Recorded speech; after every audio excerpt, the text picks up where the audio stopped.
जय हिंद दोस्तों, कैसे हैं आप सभी लोग। आशा करता हूं आप सभी ठीक होंगे, स्वस्थ होंगे और मौज कर रहे होंगे। मैं अंकित एक बार फिर से आपके अपने YouTube चैनल वासुदेवा एजुकेशन में आपका स्वागत करता हूं। जैसा कि हमने पहले बता रखा है, दोबारा बता देता हूं, यहां केवल एनसीईआरटी की बात कर रहे हैं प्रेजेंट में। एनसीईआरटी में फर्स्ट चैप्टर हमारा हो चुका है, यानी कि ह्यूमन रिप्रोडक्शन में सेकंड चैप्टर कंप्लीट कर लिया है। तीन चार लेक्चर अपने पास में अलग अलग बनाए थे, देख लेना। अगर नहीं देखा है तो लिंक डिस्क्रिप्शन में डाल देंगे, जरूर देखो। और जो बच्चा पहली बार हमारे चैनल पे आ रहा है वो इसे सब्सक्राइब करे, पास रखे बेल आइकन को दबाए, जिससे वीडियो का नोटिफिकेशन जल्द के जल्द आपके पास में आ जाए। और जैसा कि आपको पता है, ये टोटल मटेरियल जो है वो 12th के तरीके से तो बेनिफिट है ही अपने पास में, साथ में नीट, लैब असिस्टेंट या अन्य किसी भी बायोलॉजी प्रोग्राम के लिए बहुत ही जरूरी है। तो सबसे पहले हम टॉपिक की शुरुआत करते हैं, जनन स्वास्थ्य। जनन स्वास्थ्य, तो इसे हम क्या लिखते हैं बेटा, रिप्रोडक्टिव हेल्थ। क्या लिख रहे हैं, रिप्रोडक्टिव हेल्थ, जनन स्वास्थ्य। अब सबसे पहले बात करें कि रिप्रोडक्टिव हेल्थ है क्या, तो बेटा आपकी एनसीईआरटी के अंतर्गत सबसे पहली जो लाइन है वो ये है, स्वास्थ्य जनन अंगों व उससे संबंधित कार्यों की जानकारी देना।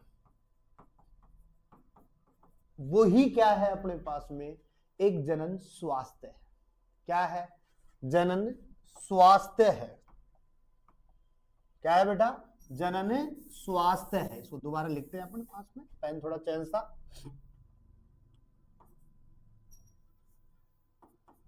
जनन अंगों व उससे संबंधित कार्यों की जानकारी देना, यही क्या है, रिप्रोडक्टिव हेल्थ है। यहां पे स्वास्थ्य भी लगा सकते हो आप, हेल्थ की बात भी कर सकते हैं। लेकिन WHO के अकॉर्डिंग वर्ल्ड हेल्थ ऑर्गेनाइजेशन, क्या होगा बेटा, वर्ल्ड हेल्थ ऑर्गेनाइजेशन,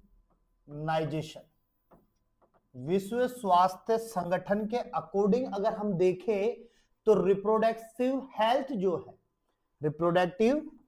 जो है वो डिपेंड करता है 4 पॉइंट पे।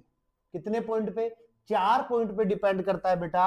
एक होता है फिजिकल, एक तो क्या है फिजिकली, एक तो क्या होगा अपने पास में फिजिकली, एक होगा बेटा अपने पास में इमोशनली, एक होगा अपने पास में बिहेवियरली, और अंतिम जो है अपने पास में, अंतिम जो है अपने पास में वो है सोशल। समझ रहे हो बात को। फिजिकल का मतलब हो गया बेटा शारीरिकी, इमोशनली का मतलब हो गया अपने पास में भावनात्मक, बिहेवियरली का मतलब अपने पास में हो गया व्यवहारात्मक या व्यवहारिक, इसी ले लो आप। और सोशल का मतलब क्या हो गया, सामाजिक हो गया। क्या हो गया, सामाजिक हो गया। और इन चारों पोर्शनों को मिलाकर के हम एक हेल्थ की बात करते हैं। देखो एक इंसान है जिसका वेट 60 है या कुछ भी है, अपन मान ले, और वो दिख रहा है स्वस्थ है, नहीं बेटा, उसके लिए 4 पॉइंटों का होना बहुत जरूरी है। फिजिकली वो स्वस्थ है, इमोशनली ठीक है तो वो स्वस्थ है, या बिहेवियरली उसका ठीक है तो वो स्वस्थ है, अगर वो सोशल है, लोगों के बीच में बैठा है तो वो स्वस्थ है। ऐसा नहीं कि एक इंसान है जो आपको दिख रहा है हट्टा कट्टा है, हष्टपुष्ट है, वो स्वस्थ नहीं है। अगर उसमें 4 क्वालिटी है, फिजिकली है, इमोशनली है, या बिहेवियरली है, या सोशली, अगर ये 4 चीज हैं तो वो स्वस्थ है, अन्यथा नहीं। समझ रहे हो बात को। एक इंसान है हट्टा कट्टा तो है लेकिन वो इमोशनली नहीं है, या उसका व्यवहार ठीक नहीं है, या वो सामाजिक नहीं है, लोगों में नहीं बैठता है, तो सिंपल सी बात है, कहीं ना कहीं कोई ना कोई कमी तो है हेल्थ के अंतर्गत, तभी तो वो सबके बीच में नहीं बैठ रहा। समझ रहे हो बात को? तो ये सब अपने पास में रिप्रोडक्टिव हेल्थ की बात होती है। ठीक है, तो रिप्रोडक्टिव हेल्थ का मतलब 4 पॉइंट, फिजिकली, इमोशनली, बिहेवियरली और सोशल। क्लियर बात है? उसके बाद में हम बात करते हैं, उसके बाद में हमारे पास में हेडिंग आती है जनन स्वास्थ्य, जनन स्वास्थ्य समस्याएं व कार्य की। क्या आता है बेटा? जनन स्वास्थ्य समस्याएं व कार्य की। अब देखो यहां हम बात करें तो यहां पर हम सीधी बात करें स्वास्थ्य संबंधित कार्यों की जो शुरुआत है, या सिंपल बातें याद रखो, हेल्थ से रिलेटेड कार्यों की जो शुरुआत है, कार्यों की जो शुरुआत है, स्टार्टिंग जो है वो कहां से हुई बेटा? इंडिया से हुई। सबसे पहले स्वास्थ्य संबंधी कार्यों पर बात करने वाले जो देश था वो कौन था? इंडिया था। हम ये भी कह सकते हैं इसी पॉइंट के अंतर्गत फैमिली प्लानिंग जो थी या फैमिली जो प्लान किया था सबसे पहले, वो भारत के अंदर ही किया गया था और सन 1951 में किया गया था। इसे हम परिवार कल्याण भी कहते हैं। फैमिली प्लानिंग को हम क्या कहते हैं बेटा? परिवार कल्याण भी कहते हैं। क्या कहते हैं? परिवार कल्याण भी कहते हैं। इसके लिए अपन बात करें तो यहां हम एक फुल फॉर्म भी देख सकते हैं RCH की, जो नीट के अंदर पूछी जाती है या आपके एग्जाम में भी पूछी जाती है। ठीक है, तो इसकी हम बात करें, रिप्रोडक्टिव चाइल्ड हेल्थ केयर, ये RCH की क्या हो जाएगी? फुल फॉर्म हो जाएगी। क्लियर बात? इसके बाद में हमारे पास में हेडिंग आएगी यहां पे जनन से संबंधित समस्याएं। जनन से संबंधित समस्याएं की क्या क्या समस्याएं हो सकती हैं? जनन से रिलेटेड क्या क्या समस्याएं हो सकती हैं? तो बेटा सिंपल याद रखो, सबसे पहले हम सगर्भता की बात करेंगे। किसकी बात करेंगे? सगर्भता की, अर्थात हम बात करेंगे प्रेगनेंसी की। किसकी बात करेंगे? प्रेगनेंसी की। कि प्रेगनेंसी जो होता है वो किसके अंदर आता है? जनन प्रोसेस के अंतर्गत आता है। तो वहां पर कई प्रकार की कॉम्प्लिकेशंस देखने को मिल सकती है, कई प्रकार की प्रॉब्लम्स हमें फेस करनी पड़ सकती है। दूसरी हम बात करें प्रसव की बात करें तो इसे हम लिख सकते हैं पैचुरेशन। प्रसव के अंदर भी कई प्रकार की समस्याएं देखने को मिलती है। उसके बाद में हम देखेंगे यौन संचरित रोग। क्या देखेंगे बेटा? यौन संचरित रोग की बात करें तो सेक्सुअली ट्रांसमिटेड और डिजीज। ठीक है, यानी एक दूसरे से या लैंगिक जनन के दौरान फैलने वाले जो रोग हो गए। उसके बाद में हम बात करें बेटा गर्भपात। क्या बात करेंगे? गर्भपात को अपन लिखेंगे बेटा अबॉर्शन, अपन अबॉर्शन लिख सकते हैं। इसके बाद में हम बात करें गर्भ निरोधक, ये बेहद इंपॉर्टेंट है, टॉपिक भी अपने पास में पढ़ेंगे भी, इसकी विधियां भी पढ़ेंगे। गर्भ निरोधक कंसेप्शंस बोल सकते हैं अपन इसको। इसके अलावा हम बात करें ऋतुस्राव। इसके बाद हम बात करें ऋतुस्राव से याद आता है तो हम सिंपल बात लिखेंगे, ब्लीडिंग से संबंधित पॉइंट लिख सकते हैं कि मेसोसाइकिल है और मेसोसाइकिल के दौरान बहुत ज्यादा ब्लीडिंग हो रही है। और अंत में अपन एक और लिख सकते हैं बांझपन, स्टेरिलिटी। क्या लिखेंगे अपन? बांझपन। इसे हम क्या लिख सकते हैं? स्टेरिलिटी। तो ये कुछ पॉइंट्स होते हैं जिनको अपन जनन स्वास्थ्य संबंधित समस्याओं के अंदर देख सकते हैं। किसमें देख सकते हैं? जनन स्वास्थ्य संबंधित समस्याओं में देख सकते हैं। अब एक और पॉइंट आता है अपने पास में जो बेहद इंपॉर्टेंट पॉइंट है, अलवेदन या एमनियोसेंटेसिस। क्या है बेटा? अलवेदन, या हम इसको उलवेदन भी लिख सकते हैं। ठीक है, उलवेदन लिखते हैं फिर इसको। क्या होगा? उलवेदन। और इसको अपन लिख सकते हैं एमनियोसेंटेसिस। क्या लिख रहा हूं मैं इसको? एमनियोसेंटेसिस लिख सकता हूं। अच्छा, एमनियोसेंटेसिस एक्चुअली में होता क्या है? और या मैं सिंपल बात करूं बेटा, एमनियोसेंटेसिस जो है वो भारत के अंदर बैन है। भारत में क्या है? बैन है। सबसे पहली बात तो भारत में क्या है? बैन है। ठीक है। दूसरी बात करें, उन्वेदन जो है वो एक्चुअली के अंदर हम कहें गर्भकाल यानी प्रेगनेंसी पीरियड जो होती है उसके अंदर देखने को मिलता है। और ये जो गर्भकाल है 16वें से लेकर के 22वें वीक तक या 18वें वीक, 16 से लेकर के आप 22 वीक तक चले जाओ, 16, 17, 18, 19, 20, 21 और 22 वीक तक देखने को मिलता है। इसके द्वारा हम एक एनालिसिस कर सकते हैं। क्या कर सकते हैं? एनालिसिस कर सकते हैं, विश्लेषण कर सकते हैं।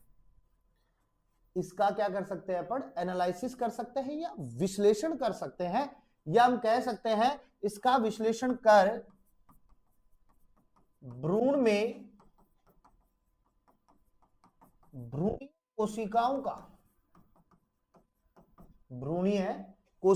का पता लगाया जाता है, या विकासशील जो भ्रूणीय कोशिकाएं होती है उनका पता जो है वो उन्वेदन के अंतर्गत लगाया जाता है। या मैं सिंपल सी बात कहूं कि जब भ्रूण होता है ना, भ्रूण एम्ब्रियो जो होता है उसके चारों ओर एक द्रव भरा होता है। क्या भरा होता है बेटा? एक द्रव भरा होता है। और इस द्रव को हम क्या कहते हैं? उल्व द्रव कहते हैं। उल्व द्रव कहते हैं। और इसकी जो भ्रूणीय कोशिकाएं होती है ना, इसकी भ्रूणीय कोशिकाओं से हम जो है आनुवांशिक विकार क्या निकाल सकते हैं? आनुवांशिक विकार व गुणसूत्रीय अध्ययन कर सकते हैं। क्या कर सकते हैं बेटा? गुणसूत्रीय अध्ययन कर सकते हैं। अब देखो, आनुवांशिक विकार में हम बात करें तो कई प्रकार के सिंड्रोम आ जाते हैं। कई प्रकार के क्या आ जाएंगे? सिंड्रोम। और कई प्रकार के सिंड्रोम में बात करें तो डाउन सिंड्रोम है अपने पास में। अपने पास कौन सा दे रखा है? डाउन सिंड्रोम दे रखा है। अपने पास में कौन सा दे रखा है? टर्नर सिंड्रोम दे रखा है। अपने पास में क्लाइनफेल्टर सिंड्रोम दे रखा है। इसके अलावा सिकल सेल एनीमिया डिजीज दे रखी है अपने पास में। ये सब हम उन्वेदन के अंतर्गत देखते हैं। अच्छा, उन्वेदन भारत में बैन क्यों हुआ? तो देखो, मैंने यहां पे लिखा है गुणसूत्रीय अध्ययन। क्या लिखा? गुणसूत्रीय अध्ययन। तो गुणसूत्रों का पता लगाएंगे। अब गुणसूत्रों का पता लगाने के लिए क्या करते थे कि भाई लड़का है या लड़की, भाई गुणसूत्र पता चल जाएंगे एक्स एक्स है या एक्स वाई है। तो अगर लड़की होती थी तो लोग बाग पहले क्या करते थे? अबॉर्शन करवा देते थे, कन्या भ्रूण हत्या करते थे। और उसी कन्या भ्रूण हत्या की वजह से भारत के अंतर्गत क्या किया गया था? इसको बैन किया गया था। तो अगर बैन नहीं होती ना तो उन्वेदन बहुत अच्छी टेक्नोलॉजी थी। क्यों? उसके अंदर हम कई प्रकार के रोगों की जानकारी ले रहे थे, वहां से आनुवांशिक विकारों की जानकारी ले रहे थे, गुणसूत्रों में कोई कमी तो नहीं है उसकी जानकारी ले रहे थे। लेकिन लोगों ने उसका क्या कर दिया? बहुत ही गलत तरीके से रिप्रेजेंट करवाया और उसको गलत चीज के अंदर यूज में लेने लग गए, जिससे वो भारत के अंदर क्या हो गया? बैन हो गया बेटा। भारत में क्या हो गया? बैन हो गया। किसकी वजह से हुआ बेटा? कन्या भ्रूण हत्या।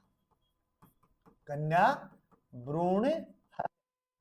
और अगर ये रहता आज तो सिंपल सी बात है, बहुत से कम लोगों को आनुवंशिक विकार जैसी समस्याओं से जूझना पड़ता, क्योंकि पहले ही पता लगवा लेते अपन कि कोई आनुवंशिक विकार तो नहीं होगा।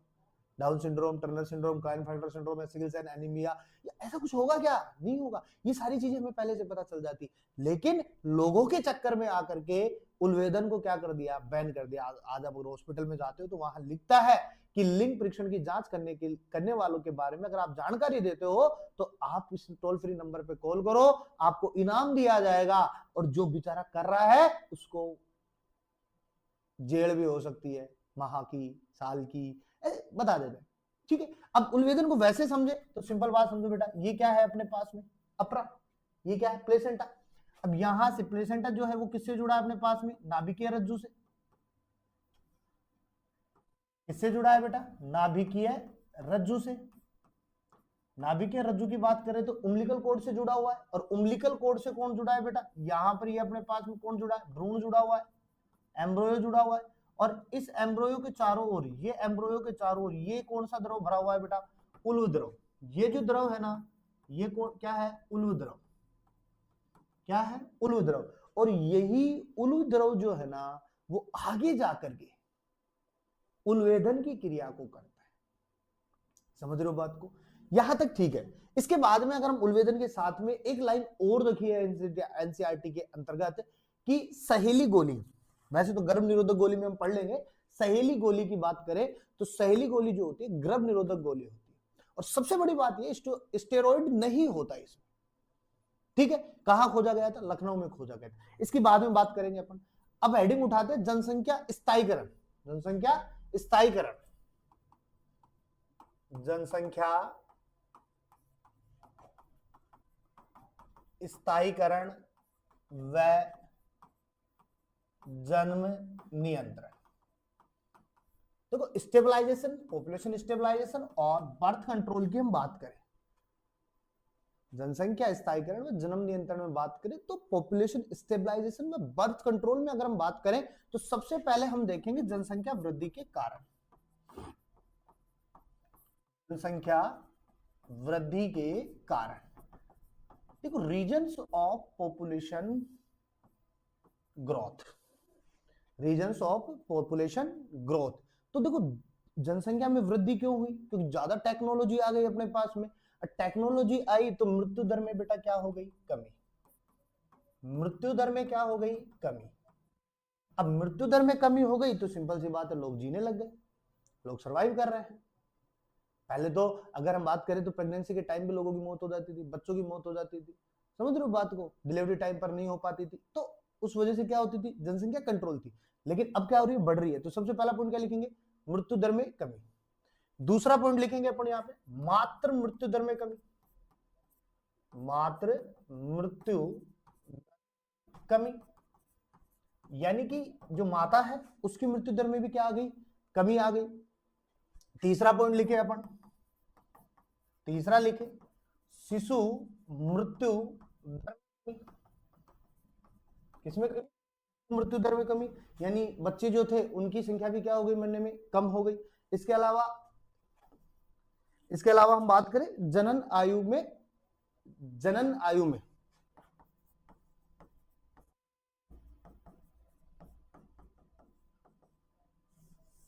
जनन आयु के लोगों में वृद्धि, क्या लिख देंगे अपन, जनन आयु के लोगों में वृद्धि, ठीक है, ये तो बात हो।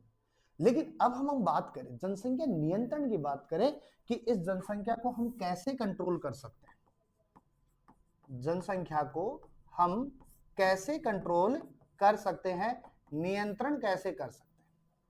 तो नियंत्रण के लिए सबसे पहले विवाह की आयु को डिसाइड किया गया। सबसे पहले विवाह की आयु को क्या किया गया बेटा, डिसाइड किया गया।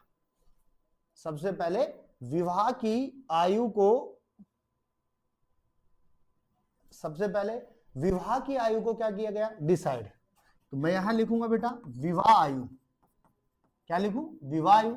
अब विवाह आयु के लिए मेरे पास में एक आदमी होगा मेल, एक क्या होगा, फीमेल।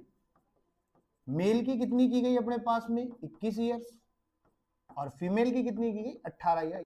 आ गया कि 18 साल से कम बच्चों की अगर शादी होगी, अगर लड़की 18 साल से कम है तो शादी नहीं हो सकती, उसे बाल विवाह में माना गया। और लड़के की उम्र 21 साल से कम है तो उसे बाल विवाह माना गया। और बाल विवाह की वजह से, बाल विवाह की वजह से ही अपने पास में जनसंख्या में क्या हुई, वृद्धि हुई, ठीक है। दूसरा फिर इन्होंने पॉइंट बताया कि हम दो हमारे दो, हम दो हमारे दो, हम भी दो रहेंगे और हमारे भी क्या रहेंगे, दो रहेंगे, यानी मियां बीवी और बच्चे। उसके बाद में तीसरा पॉइंट लाया गया गर्भ निरोधक विधि, गर्भ निरोधक विधि, यानी गर्भ के अंतर्गत, या सीधी बात हम कहें कि प्रेगनेंसी हो ही ना, ऐसी विधियां भी लाई गई। तो ये जनसंख्या को कंट्रोल की गई। यहां पर हम दो पॉइंट और बात कर सकते हैं, आईएमआर की बात कर सकते हैं, और एक हम किसकी बात कर सकते हैं, एमएमआर की बात कर सकते हैं। आईएमआर और ओएमआर की बात करें तो आईएमआर का मतलब होता है बच्चे की मृत्यु दर, बच्चे मृत्यु दर, बच्चे की मृत्यु दर। और एमएमआर के लिए हम लिख सकते हैं मातृ की मृत्यु दर। तो ये सब अपने पास जनसंख्या नियंत्रण के अंदर देखने को मिले थे। इसको अपन इन्फेंट लिख देंगे, आई के लिए अपन क्या लिख देंगे, इन्फेंट लिख देंगे, और इसके लिए क्या लिख देंगे, मैरिटल लिख देंगे, माता के लिए मैरिटल लिख देंगे। क्लियर बात है।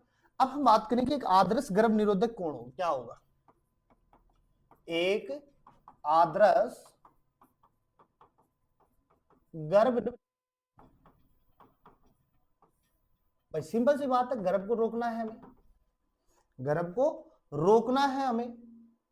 तो कैसे रोकेंगे, तो देखो सबसे पहली बात तो ये आसानी से उपलब्ध है, गर्भ निरोधक जो है वो आसानी से क्या है, उपलब्ध है, आसानी से उपलब्ध। अब आप कहोगे सर मिलेगा कहाँ, मेडिकल में मिलेगा, कई प्रकार की गोलियां हैं, कई प्रकार के इंजेक्शंस हैं, या स्थायी विधियां भी है। ये आदर्श गर्भ निरोधक में बात है। दूसरा आसानी से प्रयोग, दूसरा क्या लिख रहे हैं अपने पास में, आसानी से प्रयोग, यानी कि गोलियां हैं उनको डायरेक्ट आप मुंह से ले सकते हो, बिल्कुल आसान है, ठीक है। तीसरा हम बात करें प्रभावी होती है, तीसरा हम लिखे प्रभावी हो, प्रभावी का मतलब इफेक्टिव होगी, यानी कि गोली ली और तुरंत क्या किया, रिएक्शन किया, तुरंत काम, समझ रहे हो बात को। इसके अलावा कोई साइड इफेक्ट नहीं है इनका, कोई साइड इफेक्ट नहीं है। देखो ये मैं गर्भ निरोधक की बात कर रहा हूं, आप ले मत लेना, कई साइड इफेक्ट भी होते हैं, कैसे होंगे वो बताएंगे। और लैंगिक व्यवहार में, लैंगिक व्यवहार में, लैंगिक व्यवहार का मतलब अपने पास में मैथुन की क्रिया से हो, बाधक ना हो। तो पास में एक आदर्श गर्भ निरोधक की बात है कि आसानी से तो उपलब्ध हो जाए, तो मेडिकल में मिल जाएगा, आसानी से प्रयोग बिल्कुल ले सकते हैं, मुख के द्वारा भी ले सकते हैं, प्रभावी होता है, इफेक्टिव होगा तो ही लेंगे, अन्यथा क्यों लेंगे। दूसरा कोई साइड इफेक्ट नहीं होना चाहिए, भाई साइड इफेक्ट होगा तो बॉडी खराब होगी, बॉडी खराब होगी तो हम आगे काम नहीं कर पाएंगे, तो इसलिए कोई साइड इफेक्ट ना हो तो इसलिए हम ले सकते हैं। और दूसरा लैंगिक व्यवहार में बाधक ना हो, कि भाई सिंपल सी बात है मैथुन की क्रिया में बाधक ना हो, सबसे बड़ी प्रॉब्लम यही है। अगर गलती से आपने ले लिया और कोई दिक्कत हो गई तो फिर आप मैथुन की क्रिया कैसे करोगे, अपना जनन प्रोसेस कैसे करोगे, लैंगिक जनन कैसे कर पाओगे, तो दिक्कत हो जाएगी आपके लिए। फिर तो गर्भ निरोधक गोली जो है वो आपके लिए एक बहुत बड़ा पहाड़ बन जाएगा। इसलिए इन 5 चीजों का, कभी भी गर्भ निरोधक गोली अगर आप लेते हो तो इन 5 चीजों का यूज में देख के लो कि इसका एक तो सबसे पहले साइड इफेक्ट पढ़ोगे, साइड इफेक्ट नहीं होना चाहिए। दूसरा लैंगिक व्यवहार में बाधक ना हो, तीसरा प्रभावी हो, चौथा आसानी से हम प्रयोग में ले सके उस चीज को, और सबसे बड़ा आसानी से उपलब्ध हो। तो सिंपल सी बात है, जो चीज आसानी से उपलब्ध हो जाएगी आपको उसके साइड इफेक्ट होंगे कम बेटा, और जो चीज आसानी से उपलब्ध नहीं होगी उसके साइड इफेक्ट आपको ज्यादा मिलेंगे।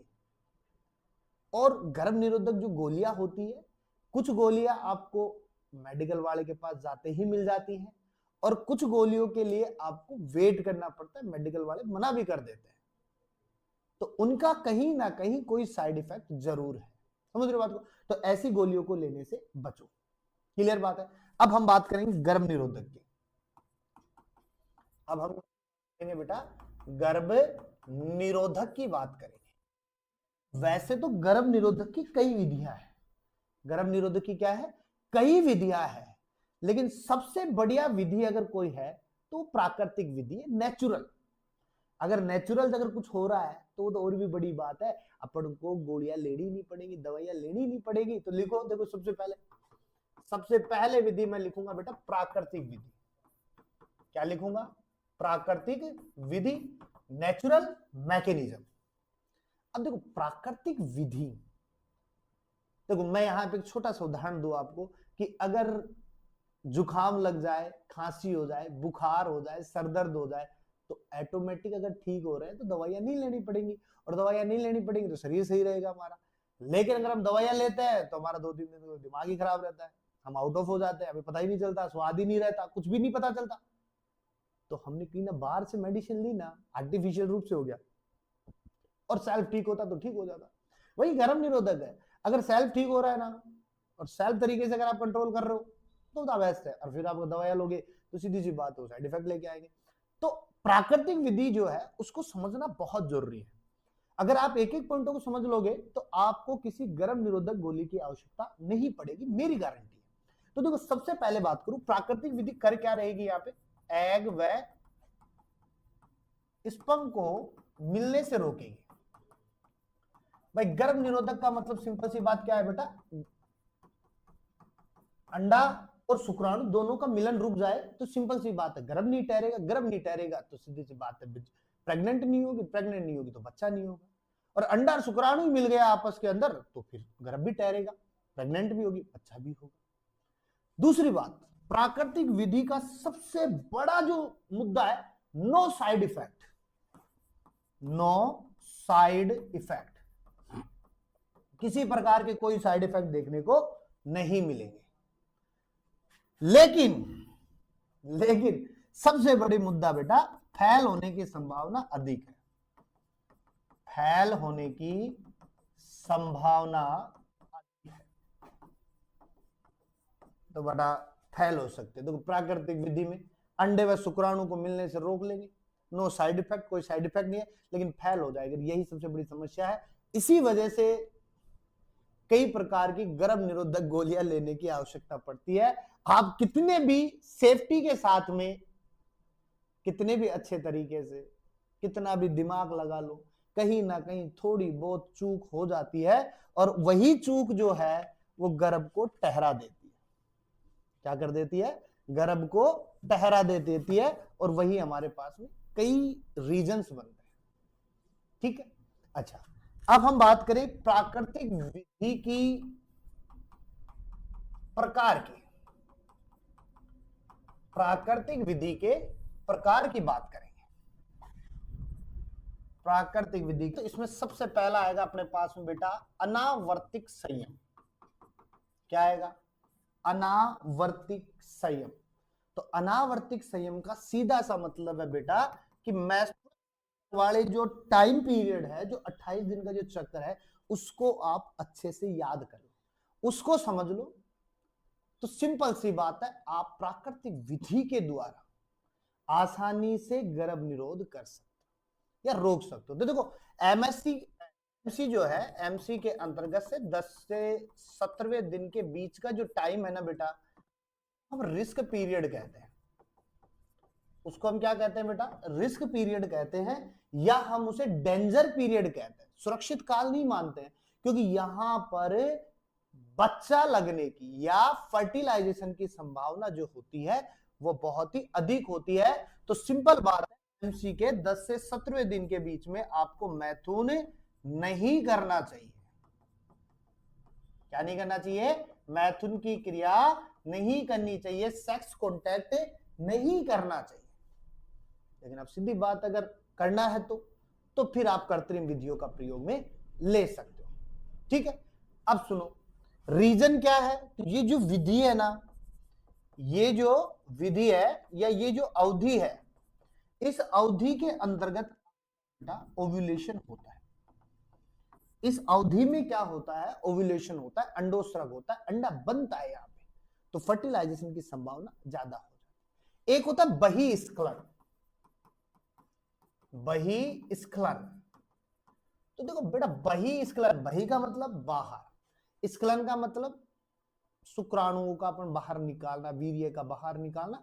तो सिंपल सी बात रखो, स्खलन से पूर्व, स्खलन से पूर्व सीसन मादा की योनि से बाहर निकाल दो, मादा की योनि से बाहर निकाल लो, तो अपन फिर यहां पे प्राकृतिक विधि का सहारा ले सकते हैं। दिक्कत ये होती है कि पता ही नहीं चल पाता है, समझ रहे हो बात को? पता ही नहीं चल पाता है, और कहीं ना कहीं फिर शुक्राणु या वीर्य का छोटा सा अंश मादा की योनि में चला जाता है, और वो आराम से अपना रास्ता ढूंढ लेता है फैलोपियन ट्यूब तक जाने का। तो यहां पर भी फिर एक थोड़ा सा रिस्क पीरियड हो जाता है कि क्या करें। और ये केवल इस टाइम की बात है, बाकी टाइम की बात नहीं है, ये 10 से 17 दिन की बात है। मैं आपको एग्जैक्ट इस पे एक वीडियो और बनाएंगे जहां मैं एग्जैक्ट पॉइंट बताऊंगा कि कौन से दिन पर गर्भ लगने की संभावना अधिक होती है। ठीक है, एक होता है बेटा स्तनागर, क्या होगा अपने पास में, स्तनपान, स्तनपान अनावर्त। तो देखो बेटा, स्तनपान अनावर्त की बात करें तो जब प्रसव की क्रिया होती है, जब प्रसव की क्रिया होती है या प्रसव के बाद में, प्रसव के बाद में करीब 4 से 6 महीने तक, 4 to 6 मंथ तक पीरियड साइकिल नहीं आता है। और अब पीरियड साइकिल नहीं आता है तो सिंपल सी बात है, अंडा नहीं बनेगा। तो अंडा नहीं बनेगा तो आसानी से आप मैथुन की क्रिया कर सकते हो, सेक्स कॉन्टैक्ट में आ सकते हो, तो वहां पर भी बच्चा लगने की संभावना नहीं है। तो पहले ये कर लिया तो दूसरे के लिए तो टाइम मिल ही जाता है आपको, वैसे भी समझ रहे हो। तो इस प्रकार से अपन प्राकृतिक विधियों की बात कर सकते हैं। अब हम दूसरी बात करते हैं, दूसरी हम बात करते हैं कृत्रिम विधि। किसकी बात करेंगे बेटा, कृत्रिम विधि, आर्टिफिशियल मैकेनिज्म की बात करें। अच्छा, कृत्रिम विधि में क्या होगा, तो कृत्रिम विधि में भी वही काम है, एग व स्पर्म के मिलन को रोकना। भाई सभी में हमें क्या करना है, रोकना है। और इसका सबसे पहला पॉइंट जो है वो है अवरोधक।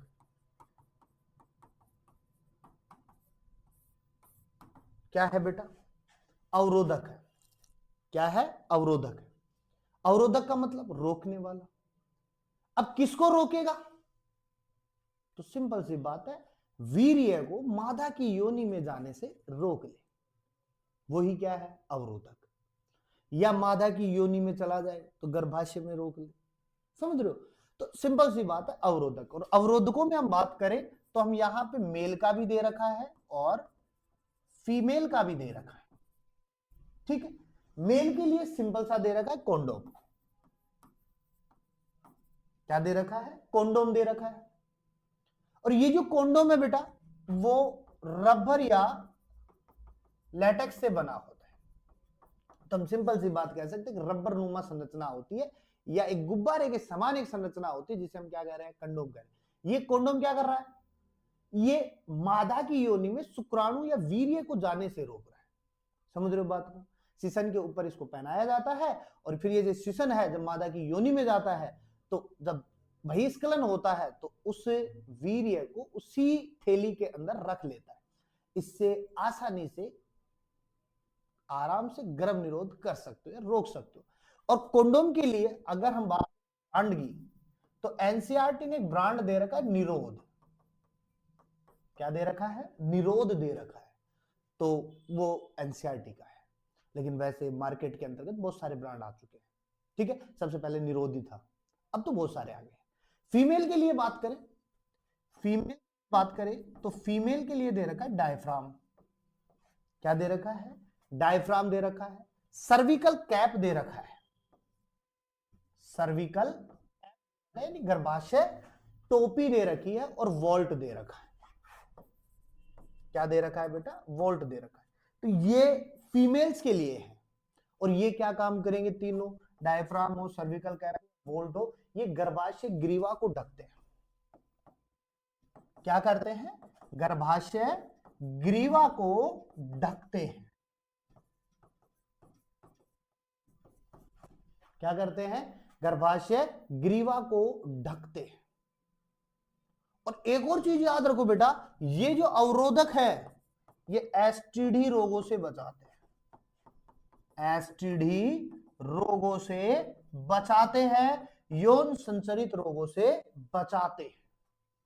ये किसकी बात हो गई, अवरोधक की। किसकी बात हो गई, अवरोधक की। चलो इसके बाद में हम बात करते हैं दूसरे पॉइंट की, आईयूडी। किसकी बात करते हैं, आईयूडी। तो इंट्रा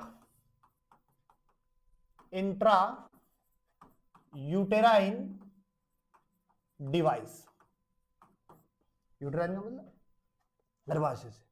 तो ये जो आईयूडी है, ये जो आईयूडी है भारत में सबसे लोकप्रिय है, भारत में सबसे लोकप्रिय है, यानी कि सबसे ज्यादा फेमस अगर कोई गर्भ निरोधक है तो वो आईयूडी है। यानी कि भारत के अंतर्गत अगर एक बच्चा हो गया और उस बच्चे के बाद में एक लंबा गैप चाहिए आपको, भाई साल 2 साल 5 साल 10 साल गैप चाहिए, तो आईयूडी का प्रयोग आप में ले सकते हो, उसके कोई साइड इफेक्ट नहीं है, अपने पास आसानी से ले सकते हो। उसको करते क्या है, गर्भाशय के अंदर ले जाकर फिट कर देते हैं, जिससे कि जब शुक्राणु गर्भाशय में जाते हैं तो वो फैलोपियन ट्यूब तक नहीं पहुंच पाते। क्लियर बात है। और आईयूडी जो है, आईयूडी जो है वो कहां, तो देखो यूटेराइन गर्भाशय से, तो हम लिखेंगे महिलाओं के गर्भाशय में फिट होता है, महिलाओं के गर्भाशय में फिट होता है, ठीक है। अब आईयूडी भी कई प्रकार के होते हैं, आईयूडी। अब ये जो आईयूडी है बेटा, इंट्रा यूटेराइन डिवाइस जो है वो कई प्रकार के। सबसे पहला है औषधि रहित, सबसे पहला कौन सा है बेटा, औषधि रहित, ठीक है। दूसरा है अपने पास में कोपर युक्त, कौन सा है, कोपर युक्त, कौन सा है, कोपर युक्त। और तीसरा है हार्मोन, हार्मोन मोचक, हार्मोन मोचक का मतलब हार्मोनों को तोड़ने वाला। तो ये हमारे पास में कुछ दे रखे हैं। अच्छा, इनके कुछ एग्जाम्पल्स भी दे रखे हैं जो आपको पूछता है। तो देखो औषधि रहित के अंतर्गत जो एग्जाम्पल रहेगा वो रहेगा लिपस, या क्या रहेगा, लूप रहेगा। कॉपर में हम बात करें तो कॉपर युक्त के अंदर एग्जाम्पल कॉपर 7 रहेगा, कॉपर टी रहेगा। देखो आप टी शेप बहुत बार सुने भी होंगे और देखे भी होंगे, तो कॉपर टी होगा, ठीक है। इसके अलावा कॉपर लूप होगा। इसके अलावा अगर हम बात करें तो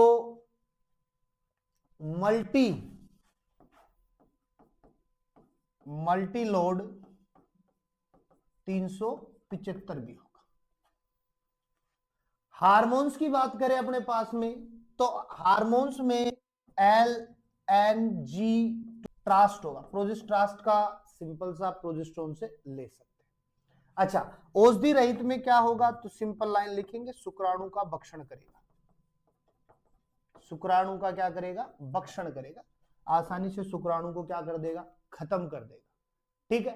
कॉपर में क्या होगा, कॉपर में क्या होगा, शुक्राणु की गति को रोकेगा, शुक्राणु की गति को धीमा कर देगा, पहली बात तो, यानी शुक्राणु चलता हुआ आ रहा है, भागता हुआ आ रहा है और उसको वहीं पर क्या कर देगा, अरे रुक जा, कहां जाएगा। या शुक्राणु की निषेचन क्षमता को कम करेगा, शुक्राणु की निषेचन क्षमता को कम करेगा, यानी कि फर्टिलाइजेशन पावर को वहीं पर क्या कर देगा, कम कर देगा। हार्मोन मोचक की बात करें तो सिंपल बात याद रखो, इम्प्लांटेशन को रोक देगा। इम्प्लांटेशन को रोकने का मतलब अंतरोपण की क्रिया को ही नहीं होने देगा, गर्भ को ठहरने ही नहीं देगा। या सिंपल सी बात करें तो गर्भाशय के अंतर्गत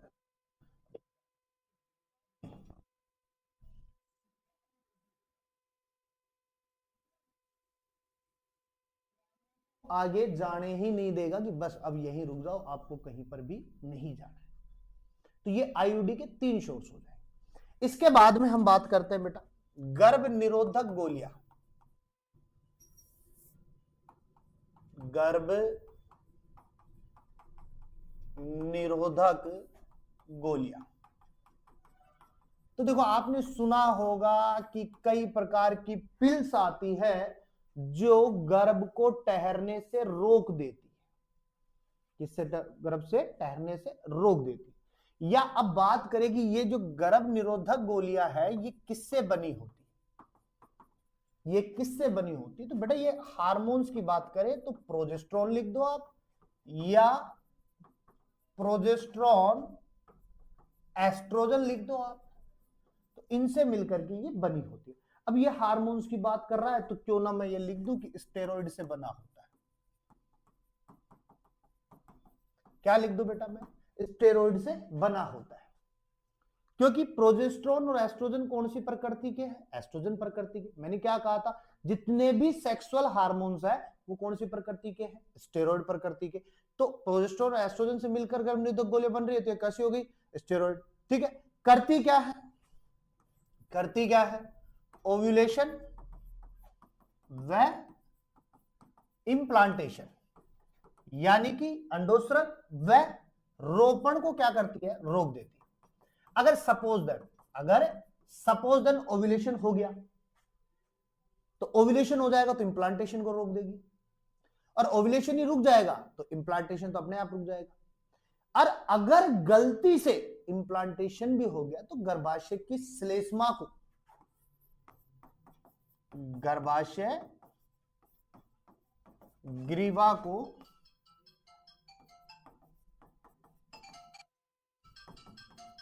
श्लेष्मा में बदल देता है। किस में बदल देता है, श्लेष्मा में बदल देता है। गर्भाशय ग्रीवा को किस में बदल देगा, श्लेष्मा में बदल देता है। अच्छा, गर्भ निरोधक जो गोलियां है ली कैसे, तो बेटा आप ध्यान रखना, मुंह द्वारा ली जाती है, मुंह द्वारा ली जाती है, डायरेक्ट ली जाती है। ठीक है, आप वो डायरेक्ट गोली लो, मुंह में लो, पानी पियो, दूध पियो, जो पियो उसके द्वारा आसानी से ले सकती है। अच्छा, गर्भ निरोधक गोलियों में फेमस जो सबसे ज्यादा चल रही है, जो आपको मिल जाती है मार्केट्स में वाली, तो सबसे पहले है मालाडी। कौन सी है, मालाडी। कब तक लेनी होगी, 21 दिनों तक, डेली पिल्स है। आपसे पूछे सी है या डेली गोली कौन सी है जो डेली ली जाती है गर्भ को रोकने के लिए, तो वो है मालाडी। और दूसरी जो सबसे बेस्ट है बेटा, जिसके कोई साइड इफेक्ट भी नहीं है, वो है सहेली गोली। क्या है, सहेली गोली है, और वीकली लेनी पड़ती है। कैसे लेनी पड़ेगी बेटा, वीकली लेनी पड़ेगी, वीकली गोली होती है। और सबसे पहली बात बताऊं, सबसे बढ़िया सहेली गोली है ना, ये नॉन स्टेरॉइड है। कैसी है, नॉन स्टेरॉइड। और नॉन स्टेरॉइड है ना, तो इसके भी साइड इफेक्ट नहीं है, नो साइड इफेक्ट। बाकी गोलियों के साइड इफेक्ट मिलेंगे आपको, सहेली गोली के कोई साइड इफेक्ट नहीं बनेंगे। और सहेली गोली को बनाया किसने था, RI ने बताया था। CDRI मतलब सेंट्रल ड्रग रिसर्च इंस्टीट्यूट, सी का मतलब सेंट्रल, R का मतलब रिसर्च, I का मतलब इंस्टीट्यूट। कहां है, लखनऊ में। कहां है बेटा, लखनऊ, नवाबों के शहर में। दो हो गई। तीसरी गोली की ओर बात करें, यहां पे तीसरी गोली की ओर बात करें, देखो मालाडी हो गई, इसके अलावा सहेली हो गई। एक तो अपने पास में वीकली, एक अपने पास में डेली, और एक होती है इमरजेंसी गर्भ निरोधक गोलियां। इमरजेंसी गर्भ निरोधक गोली। अब देखो, इमरजेंसी गर्भ निरोधक गोली की बात करें तो इन्हें हमें 72 आवर्स के अंदर लेना होता है, यानी कि मैथुन की प्रक्रिया के बाद 72 आवर्स के अंतर्गत इन गर्भ निरोधक गोलियों को लेना होता है। अब इसमें मैं 3 नाम बता देता हूं आपको। पहला है आईपिल, मार्केट में दिख जाएगा आपको। दूसरा एक और लिख देता हूं मैं, अनवांटेड। दो गोलियां हैं, आप मार्केट के अंदर ट्राई करोगे आपको मिल जाएंगी, सब दे देंगे, कोई भी यहां रोकने वाला नहीं। ठीक है, उसके बाद में हम बात करेंगे स्किन। स्किन इंजेक्ट की बात कर सकते हैं अपन, किसकी बात कर सकते हैं, इंजेक्ट की बात कर सकते हैं, या इम्प्लांट। स्किन इम्प्लांट में क्या होगा कि स्किन के अंदर ही इंजेक्शन के साथ में कुछ मटेरियल डाला जाता है, यह त्वचा में अंतःक्षेपित किया जाएगा। स्किन में डाल दिया, त्वचा में अंतःक्षेपित किसके द्वारा करेंगे, इंजेक्शन के माध्यम से करेंगे। त्वचा में चला गया, और वहां रह करके ये काम करेगा। लेकिन हम लिख सकते हैं पिल्स के मुकाबले में ये बहुत सेफ है, ये बहुत क्या करता है, काम करता है, ठीक है। लेकिन अगर इसकी बात करें तो पिल्स की अवधि क्या होती है, कम होती है, लेकिन इसकी अवधि क्या होगी अपने पास में, ज्यादा होगी, लॉन्ग टाइम के लिए हम इसको बात करें। अंतिम प्रोसेस की बात करते हैं, अंतिम प्रोसेस की बात करते हैं बंध्यकरण, बांधने वाला करण। और बंध्यकरण में बात करें तो हमारे पास में दो होंगे। अब देखो सिंपल सी बात है, प्रेगनेंसी को रोकने का, प्रेगनेंसी को रोकने का यानी गर्भ निरोधक अंतिम विधि जो रहेगी वो कौन सी रहेगी, बंध्यकरण रहेगी। और सबसे बड़ी बात प्रभावी होती है, सबसे बड़ी बात प्रभावी होती है। दूसरा करती क्या है, युग्मकों के स्थानांतरण को रोक देती है, स्थानांतरण को रोक देती है, यानी आगे नहीं। दो होते हैं अपने पास में, कितने होते हैं बेटा, दो होंगे। और दो में हम बात करें तो एक तो क्या होगा, वैस्कोटोमी, और बेटा ट्यूबेको, क्या होगा, वैस्कोटोमी, और एक होगा ट्यूबेकोटोमी। वैस्कोटोमी की बात करें तो किसको बांधेगा, शुक्रवाहिनी को, शुक्रवाहिनी को क्या करते हैं, बांध देते हैं, या अपन उसको कट कर देते हैं, और कट करने के बाद में उसको क्या कर देते हैं, फोल्ड कर देते हैं। इसके अंदर किसको, एफटी को कट करेंगे, ट्यूब को कट करेंगे, और उसको क्या कर देंगे, बांध देंगे। ये क्या करेगा, वीर्य में शुक्राणु नहीं जाने देगा, शुक्राणु नहीं जाने देगा, शुक्राणु को वहीं पर रोक देगा। और ये क्या करेगा, एमसी